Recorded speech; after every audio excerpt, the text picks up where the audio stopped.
You can create composite video by using green screen footage and using a plugin called Keylight in After Effects.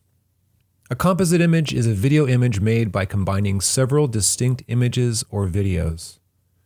In this example, I have combined the animation of the dinosaur with some footage of Times Square.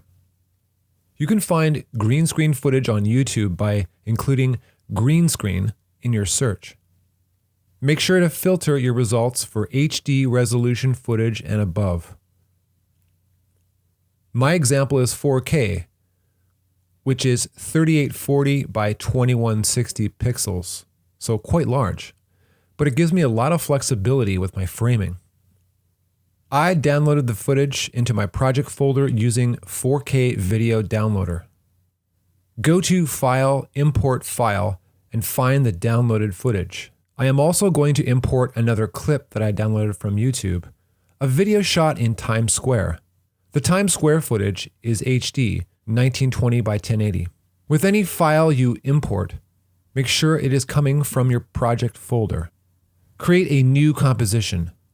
Keep in mind your video resolution, 1920 by 1080. Double-click on the footage to open it in a footage window. The entire clip is over a minute long, and I just want a selection of the clip. Rather than drag the entire clip into the composition and struggle with finding the correct in and out points, you can pre-edit in this window. Move the blue cursor to the desired in point of the clip. Click the bracket in at the bottom of the window. Move the cursor to the desired out point of the clip, or use the timecode box to type in a place in the clip. Click the bracket out at the bottom of the window.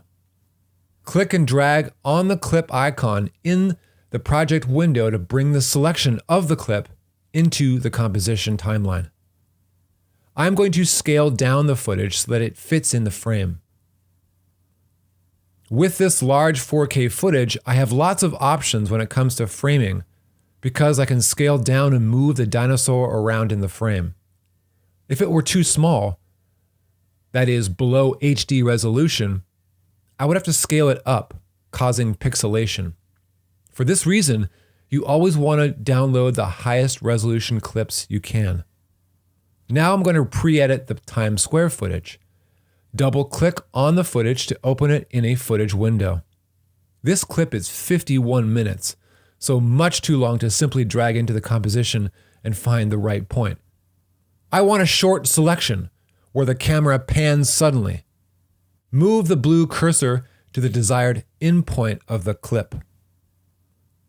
Click the bracket at the bottom of the window.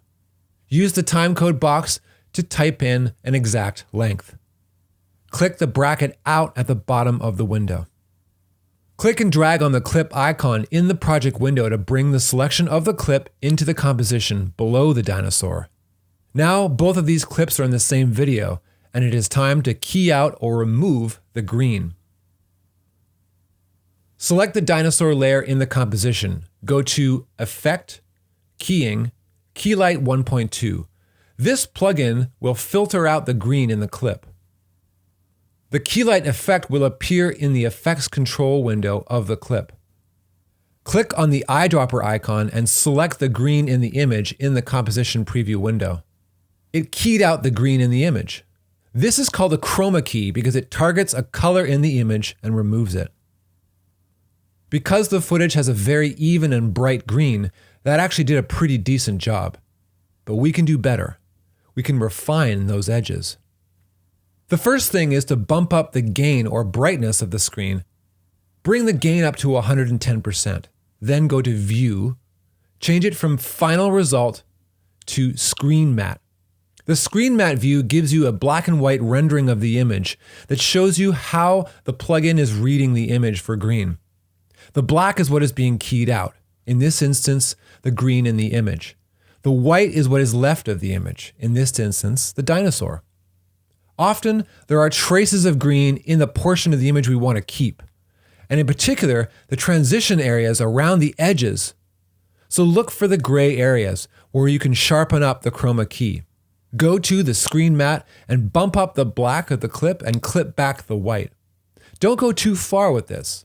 If you do, you will eventually flip the chroma key so that the green remains and the dinosaur is removed. Typically, I bump up the black and clip back the white about 10 each, so that the black is 10 and the white is 90. This will vary on every image you're working with. Preview what you're working on by switching back and forth to the final result. There it is. Your finishing details are going to vary depending on what kind of footage you are using, but this is a general workflow for building composite video using the Keylight plugin in After Effects.